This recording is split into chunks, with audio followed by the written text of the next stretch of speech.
ইসলাম যদি সত্য ধর্ম হয়, আল্লাহর অস্তিত্ব যদি সঠিক সত্য হয়, কেন ফিলিস্তিনেও আমরা দেখি বোমের নিচে মুসলমান? কেন কাশ্মীরেও আমরা দেখি নির্যাতনের নিচে মুসলমান? কেন সিরিয়াতেও আমরা দেখি নির্যাতিতে মুসলমান? কেন ইরাকে আমরা দেখি মার খাচ্ছে মুসলমান?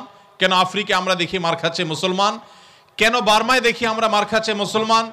কেন চায়নার উইঘুরে দেখছি আমরা মার খাচ্ছে মুসলমান? দুইটা বিশ্বযুদ্ধ তো মুসলমানরাই করেছিল না? মুসলমানরা না? কত মানুষ মারা গেছে দুই বিশ্বযুদ্ধে? 100 মিলিয়নের বেশি মানুষ হত্যা করা হয়েছে দুইটি বিশ্বযুদ্ধে। গোটা পৃথিবীতে ইসলামকে প্রতিষ্ঠা করতে গিয়ে মুহাম্মদ সাল্লাল্লাহু আলাইহি সাল্লাম 27টি যুদ্ধে অংশগ্রহণ করেছেন। সেখানে মানুষ মারা গেছে মাত্র 400 মানুষের জীবনের বিনিময়ে 400 মানুষের মূল্য।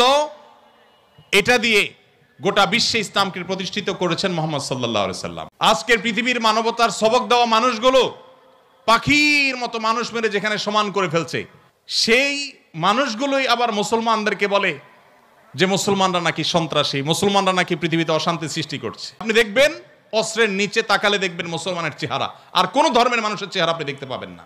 মানব ইতিহাসের সবচাইতে বিপদগ্রস্ত মানুষটির নাম মুহাম্মদ সাল্লাল্লাহু আলাইহি সাল্লাম। মুহাম্মদ সাল্লাল্লাহু আলাইহি সাল্লামের চাইতে বেশি বিপদ সংকুল ছিল এরকম কোন মানুষের জীবন আপনি দেখাতে পারবেন না। এটা আমার বক্তব্য নয়, খোদ তার বক্তব্য। নবী সাল্লাল্লাহু আলাইহি সাল্লাম বলেছেন, আশাদ্দুন নাসে বালাআন আল আম্বিয়া সুম্মাল আমসাল ফাল আমসাল। সবচেয়ে বেশি বিপদগ্রস্ত ছিলেন, সবচেয়ে বেশি কষ্টে জর্জরিত ছিলেন নবী রাসূলগণ।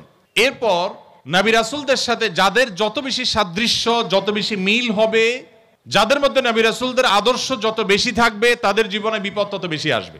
অনেক মুসলিম বন্ধুরা প্রশ্ন করেন, ইসলাম যদি সত্য ধর্ম হয়, আল্লাহর অস্তিত্ব যদি সঠিক সত্য হয়, নাউজুবিল্লাহ, এরকম প্রশ্ন অনেক মুসলমানের সন্তান করেন, তাহলে মুসলমানরা কেন গোটা পৃথিবীতে মার খাচ্ছে? কেন ফিলিস্তিনেও আমরা দেখি বোমের নিচে মুসলমান? কেন কাশ্মীরেও আমরা দেখি নির্যাতনের নিচে মুসলমান? কেন সিরিয়াতেও আমরা দেখি নির্যাতিতে মুসলমান? কেন ইরাকে আমরা দেখি মার খাচ্ছে মুসলমান? কেন আফ্রিকা আমরা দেখি মার খাচ্ছে মুসলমান? কেন বার্মায় দেখি আমরা মার খাচ্ছে মুসলমান? কেন চায়নার উইঘুরে দেখছি আমরা মার খাচ্ছে মুসলমান? পৃথিবীর যেখানেই মার খাচ্ছে দেখবেন মুসলমান মায়ের নিচে আছে, উপরে মুসলমান নেই। তারপরও পৃথিবী বলবে মুসলমান সন্ত্রাসী। আমাদের অনেক মুসলমানকে তারা কনভিন্স করে ফেলেছে, অনেক মুসলমানের সন্তান কনভিন্স হয়ে গেছে, হ্যাঁ তাই তো, মুসলমানরা অনেক অশান্তি সৃষ্টি করে। দুইটা বিশ্বযুদ্ধ তো মুসলমানরাই করেছিল না? মুসলমানরা না? কত মানুষ মারা গেছে দুই বিশ্বযুদ্ধে? 100 মিলিয়নের বেশি মানুষ হত্যা করা হয়েছে দুইটি বিশ্বযুদ্ধে। মুসলমানরা করেছে। মুহাম্মদ সাল্লাল্লাহু আলাইহি সাল্লাম তার আদর্শকে পৃথিবীতে প্রতিষ্ঠিত করতে গিয়ে 27টি যুদ্ধে তাকে সশরীরে অংশগ্রহণ করতে হয়েছে। 27টি যুদ্ধে তিনি অংশগ্রহণ করেছেন। এই সকল যুদ্ধে যত মানুষ মারা গেছে সবগুলোর যোগফল কত জানা আছে আমাদের কারোর? মাত্র 1000 মানুষ। এর মধ্যে 600 জন বিশ্বাসঘাতকতার অপরাধে দণ্ডিত হয়ে মৃত্যুদণ্ডের মুখোমুখি হয়েছে, আর বাকি 400 মানুষ মারা গেছে 27টি যুদ্ধে। কল্পনা নয়, গল্প নয়, বাস্তব। এই জন্য বলেছি সিরাতের বই খোলেন, বিবেক খুলে যাবে। গোটা পৃথিবীতে ইসলামকে প্রতিষ্ঠা করতে গিয়ে মুহাম্মদ সাল্লাল্লাহু আলাইহি সাল্লাম 27টি যুদ্ধে অংশগ্রহণ করেছেন। সেখানে মানুষ মারা গেছে মাত্র 400 মানুষের জীবনের বিনিময়ে 400 মানুষের মূল্য। এটা দিয়ে গোটা বিশ্বে ইসলামকে প্রতিষ্ঠিত করেছেন মুহাম্মদ সাল্লাল্লাহু আলাইহি সাল্লাম। একটা ইউনিয়ন দখল করতে গিয়ে তো 400 বেশি মানুষ মারা যায়। আজকের পৃথিবীর মানবতার সবক দেওয়া মানুষগুলো পাখির মতো মানুষ মেরে যেখানে সমান করে ফেলছে, সেই মানুষগুলোই আবার মুসলমানদেরকে বলে যে মুসলমানরা নাকি সন্ত্রাসী, মুসলমানরা নাকি পৃথিবীতে অশান্তি সৃষ্টি করছে। অথচ গোটা পৃথিবীর যেখানেই মার চলছে, যেখানেই যুদ্ধ চলছে, আপনি দেখবেন অস্ত্রের নিচে তাকালে দেখবেন মুসলমানের চেহারা, আর কোন ধর্মের মানুষের চেহারা আপনি দেখতে পাবেন না। সে আফ্রিকা থেকে নিয়ে বার্মা পর্যন্ত কোথাও আপনি দেখাতে পারবেন না। যুদ্ধ চলছে আর নিচে মুসলমানের চেহারা নাই, একটা জায়গা দেখাতে পারবেন না। এত কিছুর পরও মুসলমানকে গালি শুনতে হয়। ভাইরা আমার, তো মুহাম্মদ সাল্লাল্লাহু আলাইহি সাল্লাম তার জীবন ছিল সবচেয়ে বেশি কষ্টের, সবচেয়ে জর্জরিত। এখনো মুসলমানরা সবচেয়ে শান্তিকামী, তারপরও তাদের সবচেয়ে বড় ব্লেমটা হজম করতে হয়, সবচেয়ে বড় মিথ্যা অভিযোগ তাদের উপরে করা হয়। অথচ মুসলমানরাই হলেন পৃথিবীর সবচাইতে শান্তিকামী, সবচাইতে শান্তিকামী। যেই কোনো বিচারে আপনি উন্মুক্ত মনে যদি বিচার করেন, আপনি দেখবেন যে পৃথিবীতে কোনো গণহত্যার সাথে পৃথিবীর ইতিহাসে মুসলমান শাসকদের বহু দোষ ছিল, বহু ত্রুটি ছিল, শতকণ্ঠে আপনি সমালোচনা করতে পারেন। আজকের বিশ্বের মোড়লরা যেভাবে গণহত্যা করছে, পাখির মতো নির্বিচারে মানুষ মারছে ফিলিস্তিনের মাটিতে, আজকে পৃথিবীর বিভিন্ন প্রান্তে তারা যেভাবে মানুষ খুন করছে, সেই মানুষগুলাই যখন কোনো ভিডিও ফুটেজে দেখেন ফেসবুকে, ইউটিউবে, তারা হেলিকপ্টার নিয়ে তাদের সেনাবাহিনী গিয়ে একটা গর্তে, কোনো একটা ড্রেনে কোনো কুকুর ছানা পড়ে গেছে, একটা বিড়ালের ছানা পড়ে গেছে, সেটা উদ্ধার করার জন্য তারা লেগে গেছে, আপনি তখন বলছেন ওয়াও, কত মানবিক তারা। সেই তারা যখন কুকুরের জন্য বিশাল বড় হসপিটাল করছে, আপনি বলছেন কত মানবিক তারা। অথচ এরাই নির্বিচারে পাখির মতো মানুষ হত্যা করছে।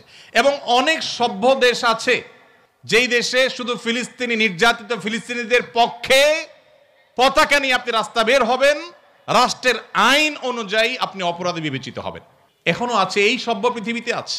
তো যাই হোক, প্রিয় নবী সাল্লাল্লাহু আলাইহি সাল্লাম যে দিন রেখে গেছেন, এখানে মুসলমান কোণঠাসা থাকবে, এটাই স্বাভাবিক। আমার কথা গেছিল সেখান থেকে যে অনেক বন্ধু বলে কেন মুসলমানরা এত মায়ের খাচ্ছে যদি ইসলাম সত্য হয়। হ্যাঁ, ইসলাম সত্য যে তার প্রমাণই এটা যে মুসলমানরা মায়ের খাবে। মুসলমানরা কখনো জুলুম করবে না, জুলুমের শিকার হতে পারে, মুসলমান কখনো জালিমের আসনে যাবে না। ব্যক্তিগত পর্যায়ে মুসলমান জালিম থাকতে পারে, সামষ্টিকভাবে, সামগ্রিকভাবে বিশ্ববাসীর উপরে জুলুম এটা ছড়িয়ে দিবে, জুলুমের স্টিম রোলার চালাবে মুসলমানরা সামষ্টিকভাবে, এটা কোনোদিন হয়নি, ইতিহাসে কোনোদিন হবেও না। অতএব যারা মনোবেদনা আছেন, কষ্টে আছেন, বিপদে আছেন, ভেঙে পড়েন যে এত বিপদ কেন, তারা নিজেদেরকে অনেক সময় মনে করেন যে আমি অপরাধী। না, এটা বরং সান্ত্বনার ব্যাপার। যে যত ইমানদার হবে তার জীবনে যত পরীক্ষা আসবে, তার থেকে তত কষ্ট করতে হবে এবং কষ্টের মধ্য দিয়ে পার হতে হবে। ইমানদারের সাফল্য হলো যে যত কষ্টই হোক না কেন, একভাবে না একভাবে কষ্ট শেষ হবে। কোনোভাবে যদি শেষ না হয়, মৃত্যুর মাধ্যমে শেষ হবে। এরপরে যদি আল্লাহ তাআলা আমাকে জান্নাত অফার করেন যে বান্দা তুমি অনেক কষ্ট করেছো, তোমাকে আমি জান্নাত অফার করছি, তাহলে আমার সারা জীবনের কষ্টের বিনিময়ে অনন্তকালের জান্নাত পেয়ে গেলে এটা নিশ্চয়ই লাভজনক ডিল। ভাইরা আমার, দুঃখ বা কষ্টে যখন থাকি তখন আমরা সাধারণত এই বিষয়গুলোকে এভাবে অনুভব করতে পারি না, একটু কষ্ট হয়। যখনই আপনি আমি দুঃখে পতিত হব, আমাদের নবীজির কথা স্মরণ করব যে তার চাইতে দুঃখে কেউ ছিল না, সবচেয়ে কষ্টে ছিলেন, কিন্তু তার চাইতে সাকসেসও পৃথিবীতে কেউ ছিল না। ইন্টারেস্টিং বিষয়, সবচেয়ে দুঃখী মানুষ সবচেয়ে সফল মানুষ। কি অর্থে সফল? ওই যে তার মিশনকে তিনি সবচেয়ে ভালোভাবে বাস্তবায়ন করেছেন। প্রথম এবং দ্বিতীয় বিশ্বযুদ্ধের মধ্যে 100 মিলিয়ন মানুষ হত্যা করতে হয়নি। তার আদর্শকে তিনি পৃথিবীতে অত্যন্ত চমৎকারভাবে প্রতিষ্ঠা করে গেছেন, সবচেয়ে শান্তিপূর্ণভাবে, সবচেয়ে কম মানুষের জীবনের মূল্যের বিনিময়ে। অতএব কষ্ট যখন হবে আমাদের সবর করতে হবে ওই কথা চিন্তা করে। আমাদের সমাজে একটা কুসংস্কারাচ্ছন্ন বিশ্বাস আছে, উক্তি আছে, এখনো গ্রামে গঞ্জে এমনকি শহরে অনেক মানুষ আছে, কারোর যদি বিপদ আপদ পিছ না ছাড়ে, একের পর এক বিপদ লেগেই আছে। দেখবেন অনেকে কমেন্ট করে, লোকটা কত বড় অপরাধী হলে একটার পর একটা বিপদ লেগে আছে, কত খারাপ মানুষ। অথচ একটার পর একটা বিপদ লেগে থাকা এটা মানুষের খারাপ হওয়ার কোনো প্রমাণ নয়। একটা মানুষ ফেরেশতার মতো ভালো মানুষ হয়েও তার উপরে বিপদ হতে পারে, বরং কখনো কখনো লাগাতার এবং ধারাবাহিক বিপদ এটা তার সততার, আল্লাহ ভীরুতার, আল্লাহর নেককার বান্দা হওয়ার প্রমাণও হতে পারে। তো এই জন্য আমরা যারা বিপদগ্রস্ত আছি তাদের জন্য সান্ত্বনা হলেন নবী করিম সাল্লাল্লাহু আলাইহি ওয়াসাল্লাম। আল্লাহ আমাদেরকে ধৈর্য ধারণ করার তৌফিক দান করুন।